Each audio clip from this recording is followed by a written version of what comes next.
Hola, buen día. Bueno, hoy vamos a hablar de Lyotard, François Lyotard, un filósofo francés que fue el primero que en el campo de la filosofía habló de posmodernismo. Y no solo eso, sino que se nombra a sí mismo como posmoderno, lo cual se hace visible en los mismos títulos de sus libros. Uno de ellos es La condición posmoderna, y otro La posmodernidad explicada a los niños. Nace en 1924 y fallece en 1998. Sus orígenes pertenecía al grupo de socialismo y barbarie, de un grupo de izquierda al cual también pertenecían Castoriadis y Lefort, que trabajó mucho en la militancia de izquierda, del marxismo, pero después tiene una decepción cuando se produce la liberación de Argelia, porque él entiende que allí, en esa liberación, fracasó la vía socialista. Y por otra parte tiene poca fe en la democracia nacional, que según él pensaba, produciría las mismas condiciones de desigualdad y dominación. Eso seguramente fue la causa que lo llevó a abandonar el marxismo tradicional y el socialismo revolucionario. Sobre la idea, sobre todo, de que él entendió en ese momento que la realidad social es muy compleja como para ser descrita por un solo pensamiento maestro, que él va a llamar metarrelato. Pero veamos entonces cómo llega esto. En un primer momento que corresponde a una de sus obras primeras, Economía Libidinal, su pensamiento se caracteriza por una clara posición antiestructuralista. Bueno, nosotros ya hemos hablado de estructuralismo cuando hablamos de Foucault y después vamos a hacer una clase sobre estructuralismo, pero ahora solamente quiero destacar lo siguiente.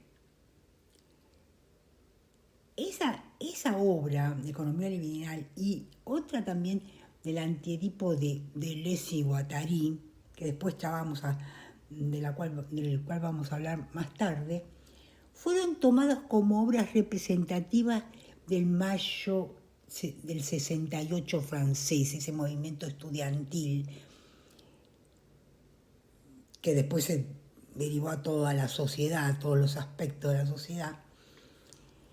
Y también representativas del sentido de algunas pintadas que se hicieron en la Sorbona. Una de ellas, fundamentalmente, que decía: las estructuras no bajan a las calles. Ellos fueron los primeros que comprendieron el tema y que ya se reconocían como postestructuralistas, posmodernos. Por ejemplo, Lyotard habla de economía libidinal, por lo que entiende todas esas tendencias y deseos que imperan en una sociedad, no como estructuras estables, sino como eventos que son impredecibles y que se dan a muchas interpretaciones, que respondan a instintos libidinales, afectos, o lo que en el psicoanálisis se llama inconsciente. Deleuze y Guattari, por ejemplo, en el antiedipo hablan de máquinas deseantes, en el mismo sentido. Imágenes que recuerdan esa noción de sujeto descentrado, ¿no? Ese sujeto protagonista de la modernidad. Como un sujeto que es un lugar de convergencias de fuerzas psíquicas o sociales también, que le son ajenas, que él no señorea, que no es el dueño de esas fuerzas, sino un sujeto que más que actor de un drama es el escenario en que ese drama tiene lugar. El tema entonces es hallar ese punto intermedio entre lo que sería esa fuerza libidinal, los deseos, y los fines racionales tales como los planteaba el iluminismo. O sea, todo el sistema que constituye, por ejemplo, los partidos, los sindicatos, pero también los conceptos y las teorías. todo lo cual disimula los deseos o bien los niegan, y al negarlos niegan la vida, caen en un nihilismo. Para Lyotard, la cuestión sería no negar el sistema, sino actuar dentro de él tratando de liberar esas fuerzas libidinales. Él habla de actuar pasivamente, lo cual no es muy fácil de comprender, pero yo lo interpreto, quizás, podría ser, como esto que uno dice a veces, fingir demencia, o bien una frase de Kafka que decía hacerse chiquitito y esperar. O sea, aplicar la ironía. Esto es una interpretación mía. La segunda parte de su obra, de su pensamiento, comienza en los años 80 con la publicación de La condición postmoderna, que se convirtió en un clásico. Allí él interpreta la posmodernidad como el momento en que se produce el fin de los grandes relatos, de las metas narrativas. Esto es, de historias legitimadas bajo un solo marco conceptual. Por ejemplo, el de la marcha de la historia hacia el progreso propio de la Ilustración. ¿Y cuáles son estos grandes relatos? Bueno, tenemos el cristianismo, que habla de muerte, redención, pero al mismo tiempo una promesa de lograr el reino de los cielos, un espacio de plenitud. Luego el relato marxista, en el que tras la lucha de clases la burguesía derrota a la nobleza y el proletariado al burgués, y que entonces se promete la emancipación, el fin de la sociedad de clases. Otro, por ejemplo, el del iluminismo, de la modernidad, que habla del surgimiento de la divina razón, la razón como diosa, y un mundo de profunda racionalidad que promete prosperidad para todos. O sea, en todos los casos se trata de una visión teleológica de la historia, o sea, de una historia que apunta a fines. Telos es fin. Todo apunta hacia un estadio racional. Y entonces la historia parece como avanzando por un derrotero necesario hacia la plenitud. En suma, lo que se rechaza acá son los relatos omniexplicativos, los que pretenden cohesionar y dar un sentido acabado, esos grandes sistemas de pensamiento que en épocas premodernas giraban en torno a las religiones y ahora en cambio, por ejemplo, giran en torno a los ideales ilustrados como el poder de la razón, el progreso técnico, el universalismo, la emancipación, el conocimiento. Y todo eso fracasó, ya no valen los valores universales, porque no nos preguntamos por la verdad, sino por la utilidad. Se asume la crítica al poder bajo el convencimiento de que saber y poder es lo mismo, que estamos en una época atrapada en el desarrollo tecnológico. El progreso, por ejemplo, ha dado lugar a las guerras. Todo esto muy cerca de la escuela de Frankfurt, que no eran posmodernos, pero en eso coincidían. En ambos casos se reconocía que la modernidad no pudo superar 3 crisis. Una, la del sujeto, que sabe que sus ideas no son suyas, que está manipulado por el poder. Otra, la de la razón, que es la conciencia de que todo es revisable. En tercer lugar, la del progreso, porque el progreso tiene efectos nefastos, tanto para la naturaleza como para nosotros mismos. Y ninguno de estos relatos puede entonces controlar la situación. Están agotados. Frente a esto, Lyotard va a promover el no relato, o bien los pequeños relatos sostenidos sobre un rotundo no a la historia única, y también sobre el reconocimiento de que estamos en una época de alta fragmentación. Esta posición, que puede parecer negativa, sin embargo tiene su aspecto positivo, porque da lugar al respeto por las minorías, las diversidades, las singularidades. Aparece toda la idea del multiculturalismo, las luchas feministas, ecologistas, y por otra parte, la incredulidad acerca de esos metarrelatos, que puede parecer negativa, tiene también su aspecto positivo, es decir, aparece como un nuevo punto de partida, porque no lleva al desencanto, sino lleva a preguntas que solo se pueden realizar desde ese lugar. Y aquí Lyotard recurre a la noción de juegos de lenguaje que toma de Wittgenstein, otro pensador que se ocupa de estos temas. Una noción que se vincula con la ideología de la poshistoria, o sea, la que pretende terminar con la idea de un telos, de una finalidad. Para Lyotard, ahora que se han terminado los grandes relatos, el futuro ya está aquí. Y solo queda el pluralismo de los juegos de lenguaje.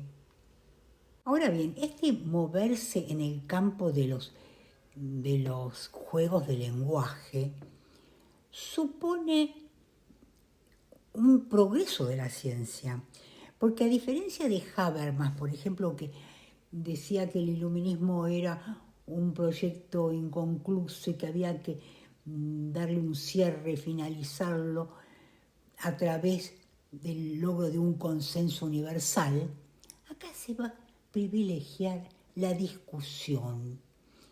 Y dentro de ese campo de los juegos de lenguaje, no descartar ninguno, privilegiar inclusive el desacuerdo. Todo está dentro de estos juegos de lenguaje, solo que siempre queda un resto, algo que nos excede. Y aquí podríamos también señalar un punto de encuentro con Kant, en esa idea de lo sublime, que les recuerdo, pueden ir ustedes a nuestro encuentro acerca de la crítica del juicio, que es la que se refiere a la estética, donde Kant habla de lo sublime como, ¿qué es eso de lo sublime? Es lo inconmensurable, lo que está más allá del fenómeno y que no podemos conocer, aquello de lo cual tampoco podemos hablar. Si la filosofía se transforma en un juego de lenguaje que busca sus propias reglas, en la diferencia, en la dispersión, y que por tanto tiene por correlato la inseguridad del sujeto, pues nos coloca en una situación de fragilidad, que sin embargo es positiva porque nos aleja de la sumisión al sistema, a la totalidad, a lo cerrado. Esta incredulidad frente a los grandes relatos es correlativa a una toma de conciencia del fracaso de todos ellos. Porque ahora, ¿qué ocurre? Solo queda la tecnología, el consumismo. En lo social, la atomización, porque cada uno está encerrado en sus propios juegos de lenguaje. Para Lyotard, esta situación es el estado social y cultural de las sociedades altamente industrializadas del capitalismo tardío.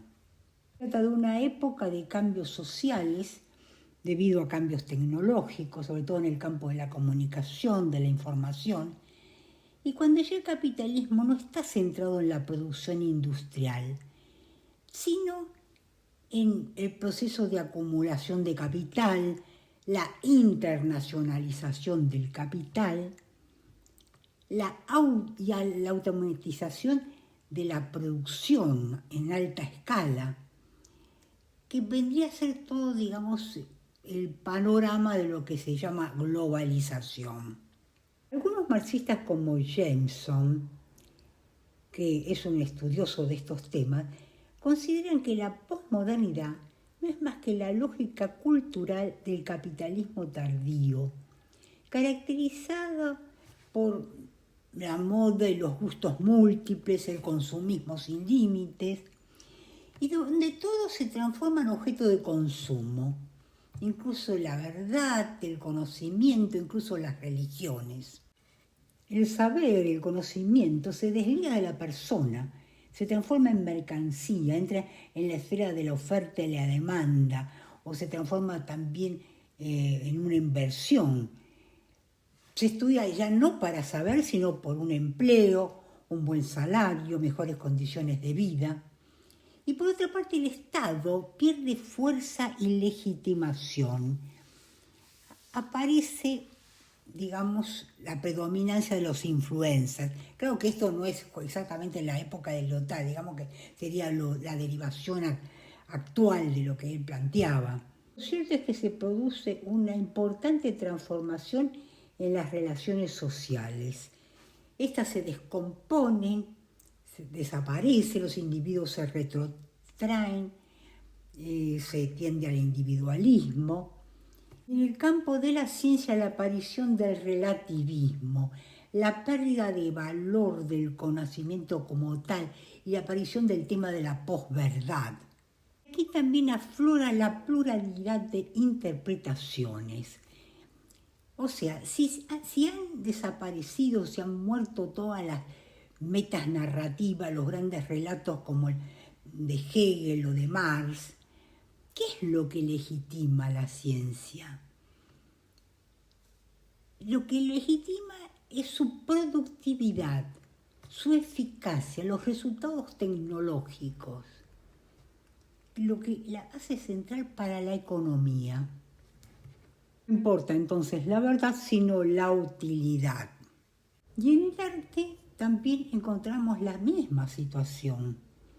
Es decir, un rechazo total de la totalización, de la completitud, de algo cerrado, y un gusto, por el contrario, por los fragmentos.